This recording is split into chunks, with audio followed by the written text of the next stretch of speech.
Irmãos, vamos abrir as nossas Bíblias em Mateus capítulo 13.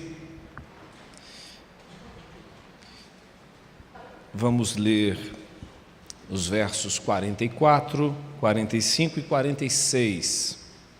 Mateus capítulo 13, de 44 a 46.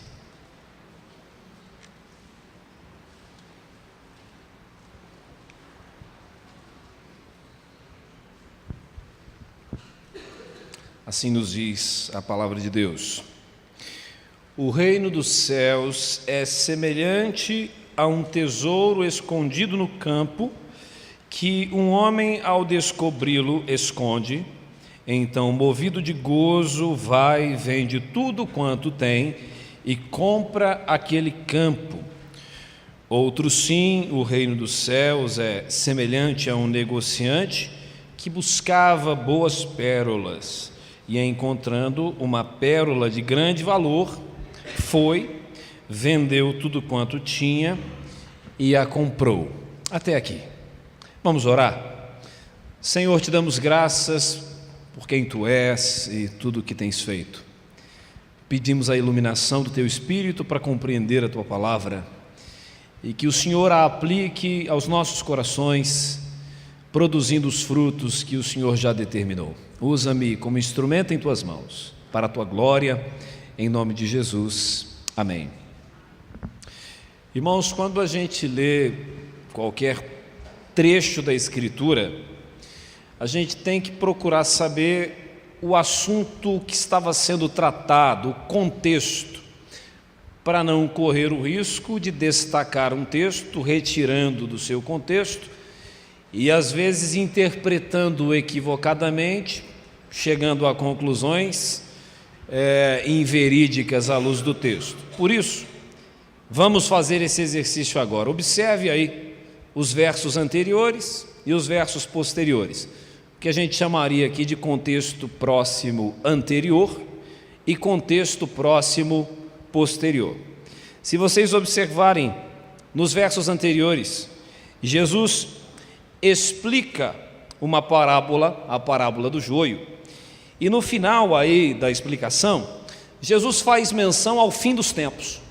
Observe aí, a partir do verso 41, o texto diz assim: mandará o Filho do Homem os seus anjos, e eles ajuntarão do seu reino todos os que servem de tropeço, os que praticam a iniquidade, e lançá-los-á na fornalha de fogo. Ali haverá choro e ranger de dentes. Então os justos resplandecerão como o sol no reino de seu Pai. Quem tem ouvidos, ouça. Contexto próximo anterior, vejam que Jesus está falando sobre juízo final, o seu próprio retorno, condenação eterna, salvação eterna. Isso faz parte do conteúdo que estava sendo tratado nos versos anteriores. Se você agora for para o verso 47, 48, verificará aí, mais uma vez, verso 49, o texto diz assim: assim será no fim do mundo. Sairão os anjos e separarão os maus dentre os justos, e lançá-los-ão na fornalha de fogo, ali haverá choro e ranger de dentes. Então veja bem, a porção que lemos está exatamente entre estas duas outras.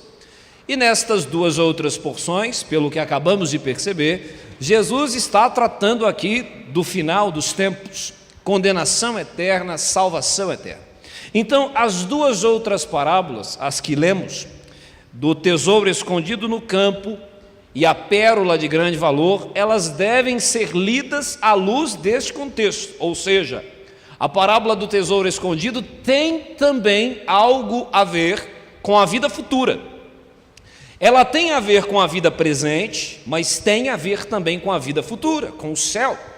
A parábola da pérola de grande valor contém uma lição, uma verdade para a vida presente e também verdade sobre a vida futura, porque o Senhor Jesus estava tratando desta temática.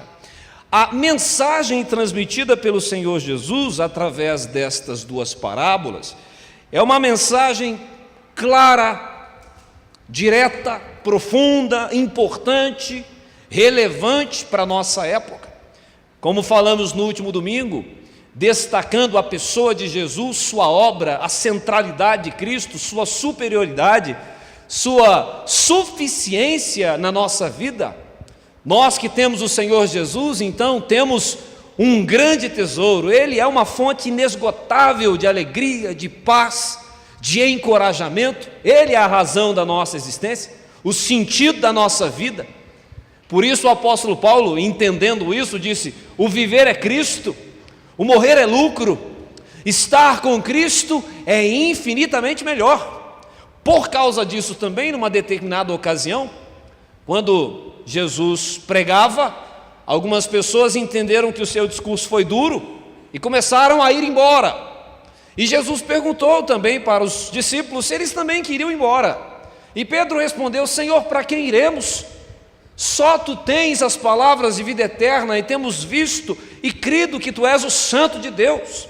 Veja, quando a gente entende que não há outro lugar para estar senão na presença do Senhor Jesus, que não há outro como Ele, e que o vazio que tínhamos já não temos mais. Em Cristo temos uma razão verdadeira para existir, sabe? Encorajamento, força, graças à presença do Senhor Jesus em nós, como também já falamos, Filipenses, né? Tudo posso naquele que me fortalece, Filipenses 4,13. Uma vez que temos o Senhor Jesus, e o Senhor Jesus nos preenche, o que é a humilhação? Se nós temos o Senhor Jesus, Ele nos ajuda, Ele nos fortalece, a gente supera a humilhação, o que é a escassez. Se temos o Senhor Jesus, Ele nos ajuda, Ele nos abençoa, o que é, ou o que são as enfermidades, os problemas, as dificuldades, nós o temos, Ele está conosco, Ele nos ajuda, Ele nos fortalece. Por outro lado, quando vem a riqueza, a abundância, o Senhor Jesus, sendo Ele o tesouro que é, vale muito mais do que qualquer riqueza que a gente possa ter nessa vida. Então aquele que tem o Senhor Jesus e tem muitos recursos, não se perde por causa do dinheiro que tem, porque entendeu a preciosidade do Senhor Jesus. Quando vem a honra, chega um momento que uma pessoa é honrada, se ela tem o Senhor Jesus, ela consegue depositar aos pés do seu próprio Salvador aquela coroa, vitória, porque sabe que não é dele, sabe que vem do Senhor Jesus. Então esse tem sido o meu objetivo aqui, vivermos a vida presente entendendo isso, a superioridade do Senhor Jesus, quem Ele é. E é uma coisa que só o Espírito Santo de Deus pode produzir no nosso coração. Entender esta verdade maravilhosa da existência do nosso Deus, do fato de que Deus nos amou incondicionalmente, estávamos em pecado, a gente não podia se salvar, nenhum outro ser humano poderia nos salvar. Deus, em sua infinita misericórdia, por causa do grande amor com que nos amou, enviou o seu Filho Jesus. Deus Filho se fez carne para a nossa salvação, por obediência ao Pai e por amor a nós. O Senhor Jesus, a pessoa mais importante da história, não apenas um personagem da história, uma pessoa viva hoje, o Filho de Deus. Quanto mais a gente compreende isso, mais sentido a nossa vida tem. Uma vez eu compartilhei com os irmãos, às vezes acontecem algumas coisas na nossa vida. Eu estava em um culto, louvando a Deus, cantando uma música que ao final a gente vai cantar hoje, se Deus quiser. E enquanto cantava aquela música, meu coração foi inundado de uma alegria, de uma paz incomparável, quase como se eu pudesse ouvir o Senhor Jesus. Eu não ouvi, sabe, não tinha uma voz falando, mas é quase como se eu pudesse ouvir isso na minha consciência. E Jesus, entendo eu, falando na minha consciência espiritualmente, ainda que não audivelmente, dizia para mim: eu sou tudo que você precisa. Eu sou tudo que você precisa. Você não precisa de ninguém além de mim. Eu sou bastante para você. Não há nada nesse mundo que possa chamar mais atenção, que possa te preencher como eu te preencho. Eu te sustento, eu te ajudo, eu estou com você. Tem coisa que é só Deus quem faz, irmãos. Nós vamos cantar a mesma música que eu ouvi, que eu cantei naquela ocasião, e não adianta eu imaginar assim: meu Deus, eu vou reproduzir aquilo. Vejam bem, vou reproduzir aquele momento que eu experimentei num culto, de sentir a presença de Deus em mim, de ser confortado pelo Espírito de Deus. Sabe, é Deus que faz, do jeito dele, na hora dele. Mas como é bom poder crer nessas coisas e desfrutar destas coisas.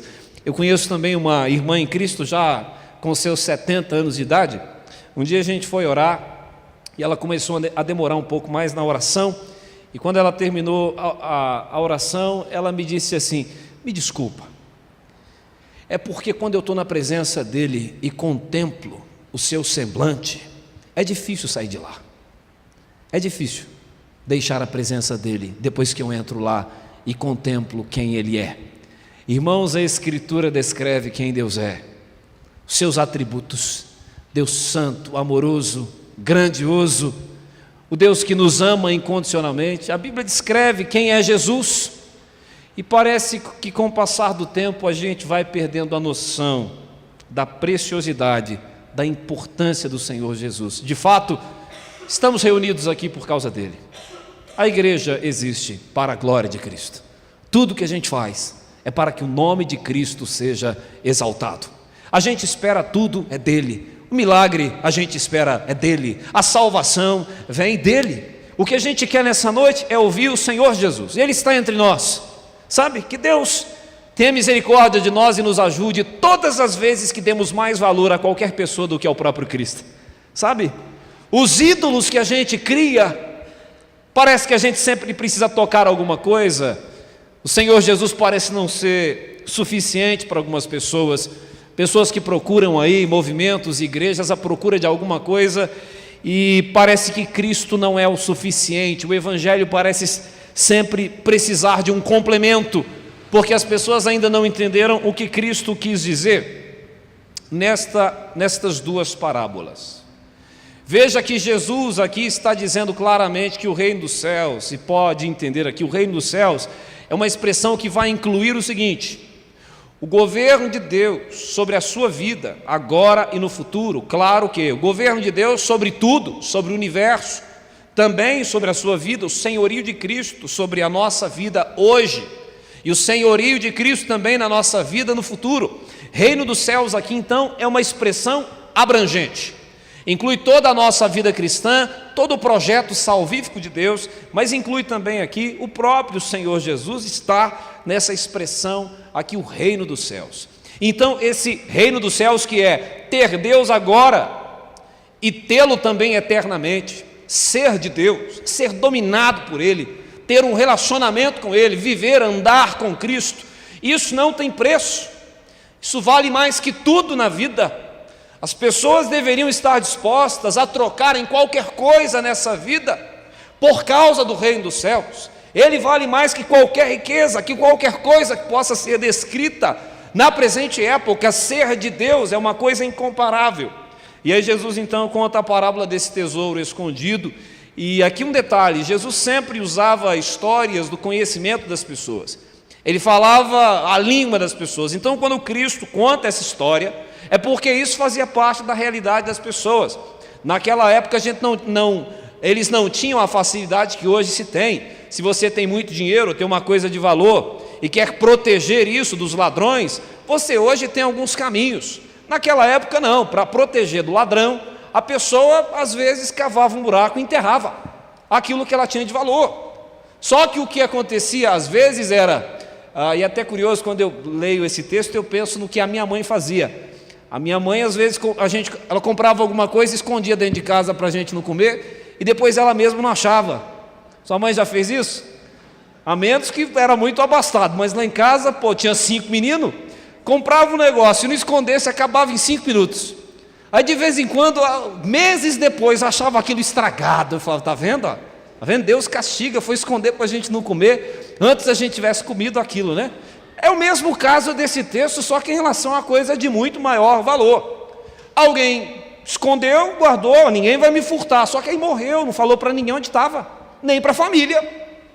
E aí de repente tem um terreno e tem um tesouro escondido lá. Aí o texto fala que alguém, por acaso, essa pessoa não estava negociando terreno, não era um caçador de tesouros. De repente essa pessoa encontra o tesouro no campo, e essa pessoa, entendendo do funcionamento legal da época, entendia que só seria possuidora do tesouro se adquirisse o terreno.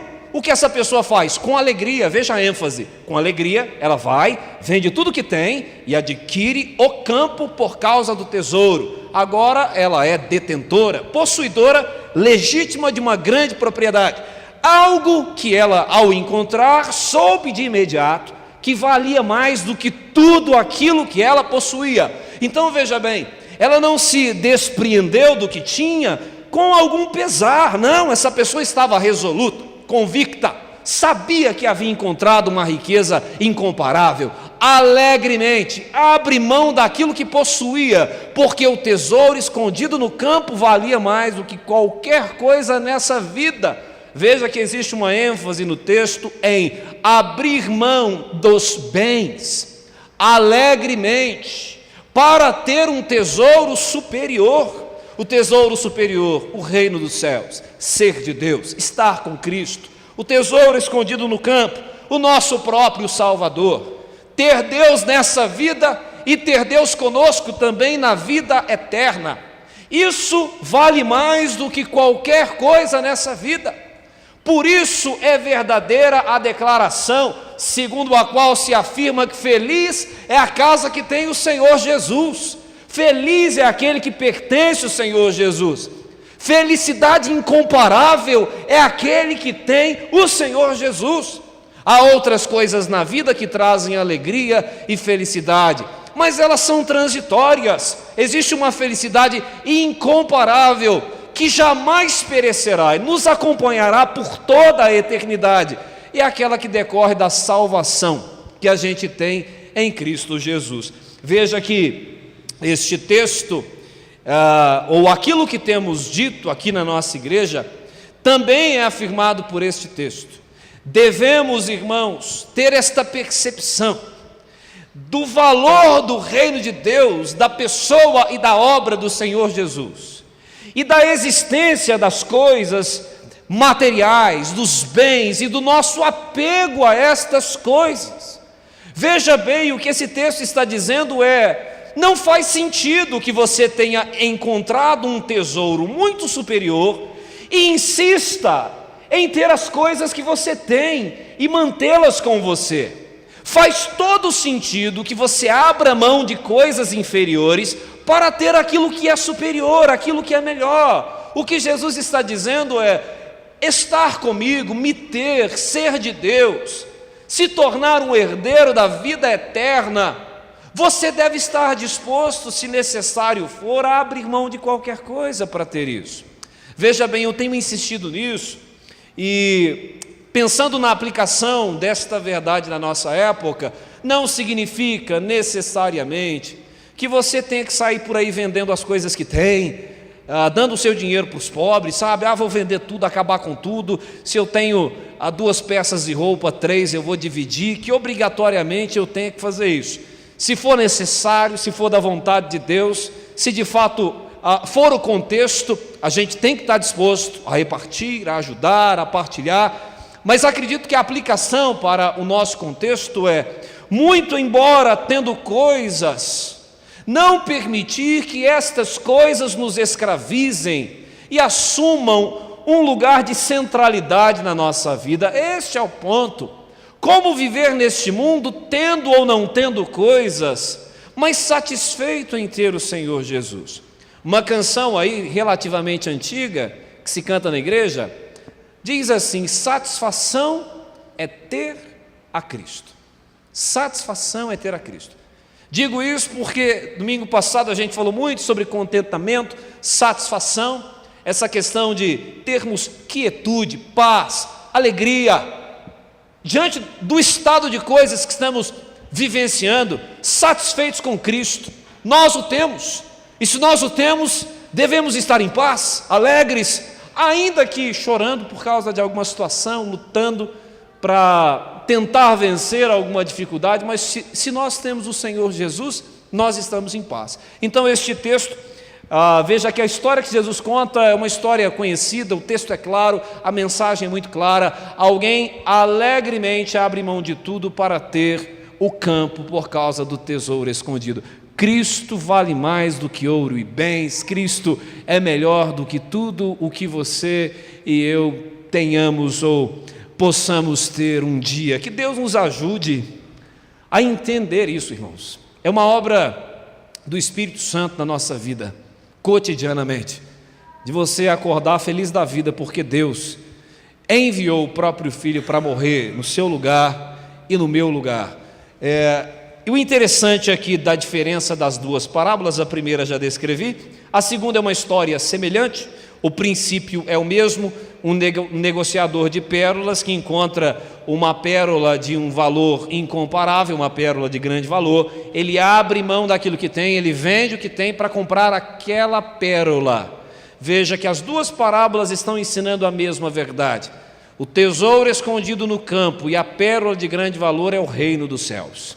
Significa ser de Deus, ser de Cristo, ter Deus nessa vida e na vida futura. E entendendo que o reino dos céus é o maior tesouro, a gente não tem dificuldade de abrir mão de qualquer coisa para ter o reino dos céus. Essa é a verdade. Se pudermos aqui identificar uma diferença entre as duas parábolas, a diferença seria: na parábola do tesouro escondido, quem encontra o tesouro não estava procurando um tesouro.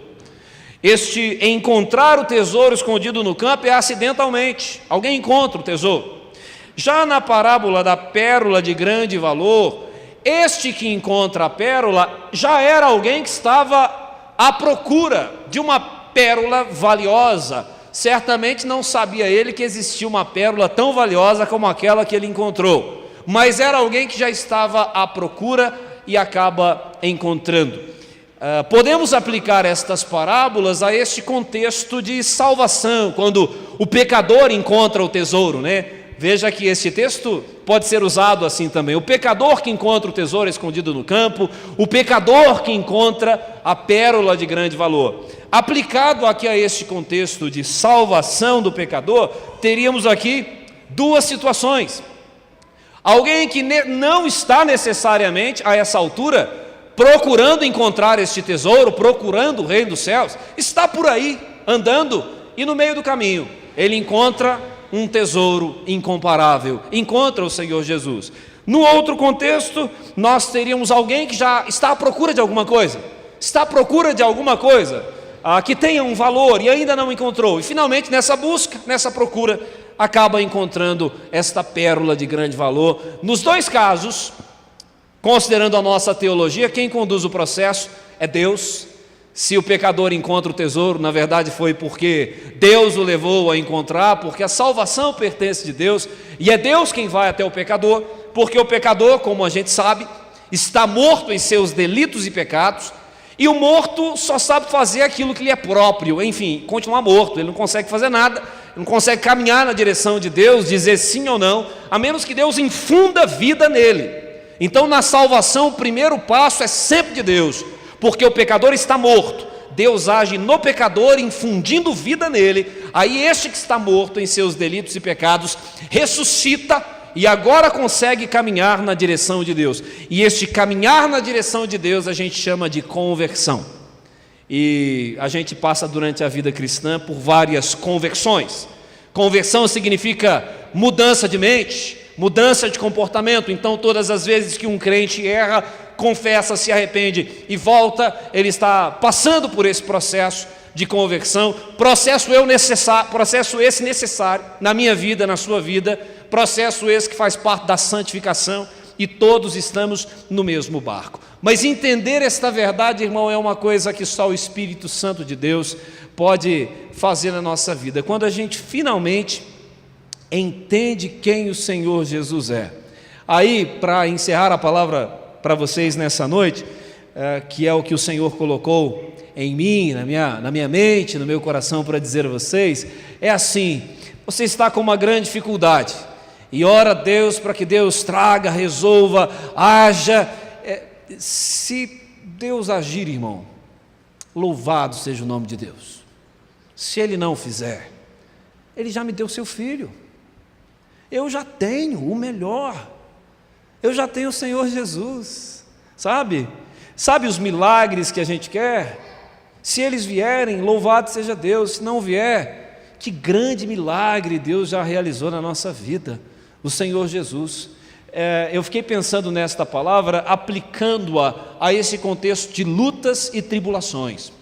Até pensei no final em cantar esta canção tão conhecida aí, Satisfação é ter a Cristo, uma música maravilhosa, um conteúdo maravilhoso, mas ela tem até na própria melodia dela, uma coisa assim bem alegre para jogar a gente para cima, né? Só que às vezes a gente não está tão assim de ser jogado para cima, a gente está mais para querer enfiar a cabeça num buraco, não é verdade? A gente está chorando demais. Então, às vezes a melodia de determinadas canções não fazem tanto sentido no contexto emocional que a gente está vivendo. Não estou falando que a música é errada não, viu, irmão? Estou falando que a música é errada, nem que a letra é errada. Só que melodicamente falando, me parece não fazer sentido, às vezes, em determinados contextos, porque determinados contextos está mais para algo do tipo, enquanto a lágrima rola e você chora, e chora muito, você lembra que você tem o Senhor Jesus, que é o tesouro escondido no campo, porque tem hora que a gente não consegue nem cantar, tem hora que a gente não consegue abrir a boca para orar a Deus, é necessário que alguém nos levante, que alguém ore por nós. Você já passou por alguma situação assim, não conseguia nem abrir a boca para orar, já sofreu, e já sofreu muito mesmo, já ficou desesperado? A gente é ser humano, todo mundo passa por esse tipo de situação na vida. Então, nesses contextos, né, nos quais sequer a gente consegue cantar, às vezes, uma música mais alegre, que tem a ver com a nossa convicção de fé, o Espírito Santo vai e atua lá no fundo da sua alma e diz assim: ei, você, sei que está sofrendo, sei que está doendo, mas lembra lá do campo e do tesouro que você achou? Não se esqueça do tesouro que você encontrou. Se você tem aquele tesouro, você deve ficar satisfeito, em paz, alegre, ainda que o mundo esteja desabando. Você tem um tesouro incomparável. E uma coisa boa, é um tesouro que os ladrões não podem roubar, traça e ferrugem não pode corroer, sabe? Podem tirar o que for da gente, mas ninguém pode tirar o Senhor Jesus, sabe? Fico pensando em contextos de grande perseguição, irmãos nossos que já morreram por causa da fé que professaram, foram torturados, perseguidos, mortos, mas tinham um tesouro incomparável que era o Senhor Jesus. Então, essa é a palavra para nós, assim, a aplicação dela é nesse contexto. Todas as vezes que a vida estiver difícil, evidentemente não apenas nesse contexto, se esforce para se lembrar do grande tesouro que você tem, que é o Senhor Jesus. Não pense duas vezes. Se você tiver que optar entre Jesus e qualquer outra coisa desse mundo, siga o exemplo da parábola, com alegria. Abra mão de qualquer coisa, para ter a pérola de grande valor e para ter o tesouro escondido no campo. Nada nessa vida se compara a ser de Deus, viu, irmão? Por isso que iniciei a minha palavra dizendo que neste contexto havia uma mensagem para o nosso tempo e uma mensagem para o futuro. Reino dos céus significa domínio de Deus sobre nós hoje e domínio de Deus sobre nós no futuro. Temos Deus hoje, isso é um tesouro maravilhoso, vale mais do que qualquer coisa nessa vida, mas um dia finalmente isso vai se aperfeiçoar e nós finalmente veremos o nosso Redentor face a face. Louvado seja Deus. A música que eu escolhi, eu queria chamar os irmãos aqui à frente para nos auxiliarem. A gente vai cantar, queria que você, se você não sabe, vai ter a oportunidade de aprender a música. Essa música diz que se Deus fizer, Ele é Deus, se Ele não fizer, Ele continua sendo Deus.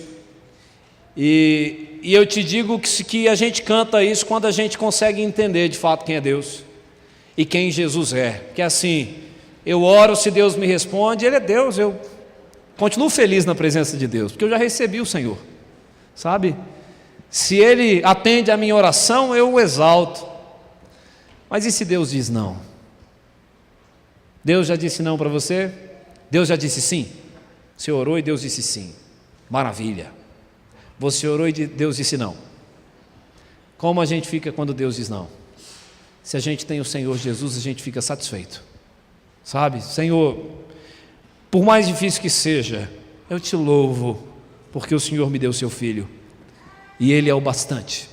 Uma outra forma de dizer a mesma coisa é quando Paulo pediu a Deus para tirar o espinho na carne por 3 vezes, e a resposta foi: a minha graça te basta.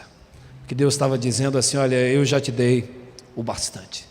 Fica satisfeito. Eu estou dizendo não para você. Mas eu já te dei o suficiente, eu sou bastante para você, a minha graça é suficiente para você. Vamos cantar, feche os seus olhos, vamos louvar ao Senhor. Louvar ao Senhor. Louvar ao Senhor. Louvar ao Senhor.